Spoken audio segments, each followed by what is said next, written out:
Picture this. You just landed in the United States. You walk into a crowded sports bar, still wearing your national team jersey.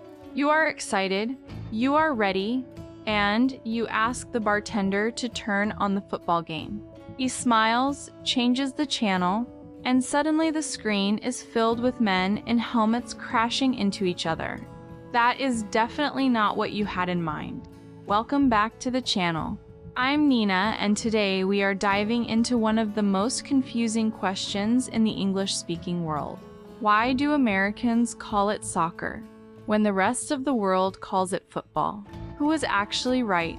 And more importantly, how do you make sure you never have an awkward sports bar moment like the one I just described? Stay with me, because the answer might surprise you. Before we get into it, if you are here to improve your English and understand more about American and British culture, make sure you subscribe to this channel and give this video a like. It really helps, and it means you will not miss any of the episodes coming up. Okay, let's go back in time. The surprising origin of the word soccer. Here is the truth that most people do not know. The word soccer is not American. It is 100% British. Yes, you heard that right. The word soccer was invented in England. Here is what happened. In the 19th century, in England, there were two very popular sports that both had the word football in their names. The first was rugby football, a game where players could carry the ball with their hands. The second was association football, the sport we all know and love today, the one with the round ball and the goal. Now, young British students at the time loved to shorten words and add the suffix "er" to everything. Rugby football became rugger, and association football, they took the word ASOC, short for association, and added "er" to the end. ASOC plus "er" became soccer. So the next time someone tells you that soccer is a silly American word, you can politely correct them. The British invented it. Americans just kept using it after the British moved on. How football became something else in America. So if soccer is British, how did football end up meaning something completely different in America?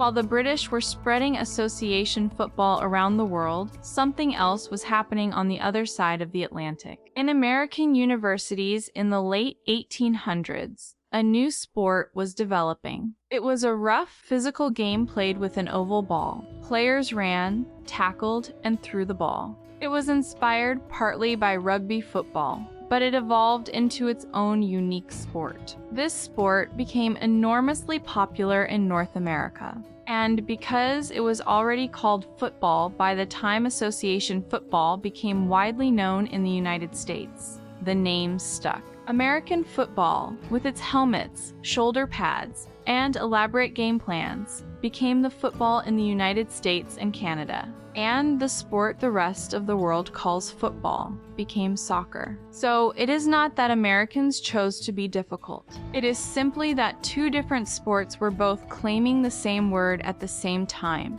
in different parts of the world. History made the decision for them. Quick question for you right now.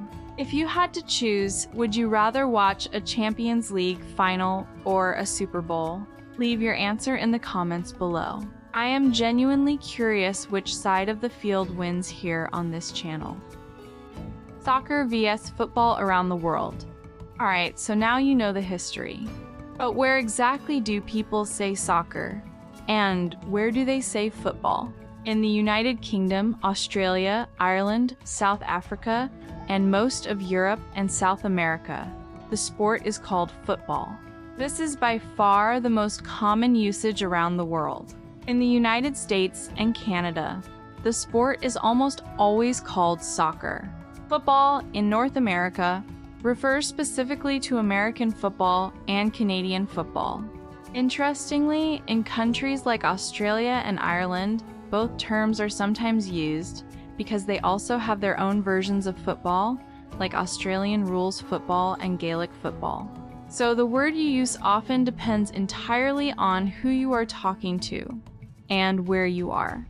By the way, if you are finding this kind of cultural and language content interesting, I think you would love what I put together in our digital library. It is a collection of books and audiobooks that will help you understand English-speaking cultures more deeply. Not just the vocabulary, but the history, the humor, and the way people think. The link is in the description and in the pinned comment below. Go check it out when you get a chance. Vocabulary differences, British vs. American English. Now let's get practical. Because knowing the history is great, but what you really need is to know which words to use in which situation. Let's start with the field. In British English, the playing surface is called the pitch. In American English, people more commonly say field. During a World Cup broadcast on an American network, you might hear both, so it is good to know them. The shoes that players wear on the field are called boots in British English. In American English, they are called cleats. Same item, very different words. The person who controls the game is the referee in both varieties of English. But in casual British conversation, fans often just say ref. American fans use ref as well, so that one is safe to use everywhere. Now here is an important one. In British English, a draw is when the match ends with equal scores. In American sports culture, people often say tie. But during a World Cup, draw is the preferred term. The score of 0 is called nil in British English soccer commentary. So a scoreless match is 0-0. American broadcasters might say 0-0, but nil sounds more authentic and professional. The coach of a team can be called the manager, the coach, or even the gaffer in British English. In American English, the head coach is the standard term. Let's look at a few more. A match is the British term for a game. You can say I watched the match last night or I watched the game last night. Both work. But match sounds more authentic in an international soccer context. And finally, here is a word that surprises a lot of learners. A cap is not just something you wear on your head. In international soccer, every time a player represents their country in an official match, they earn a cap. A player with 100 caps has played 100 international matches for their national team. It is a term of honor and experience. How to adapt your vocabulary. So here is the key question. How do you know which vocabulary to use? The answer is simple. Read the room. If you are in the United States, use soccer, field, and cleats. If you are talking to a British fan, use football, pitch, and boots. If you are watching an international broadcast, you might hear both, and that is perfectly fine. The most important thing is not to be perfect. The most important thing is to communicate clearly and to connect with the people around you. A British fan will not be offended if you say soccer. An American fan will not be confused if you say pitch. People who love this sport in any language are always happy to talk about it. And honestly, just showing up with the right enthusiasm is more than enough. Vocabulary Corner. Let's do a quick vocabulary corner to review everything from today. Soccer, the word used in the United States and Canada for the sport played with a round ball. Football, the word used in the United Kingdom and most of the world for the same sport. In America, it means American football. Association football, the original formal name for the sport we now call soccer or football. Pitch, the British English word for the playing field.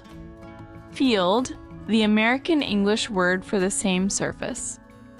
Boots, British English for the shoes worn by soccer players.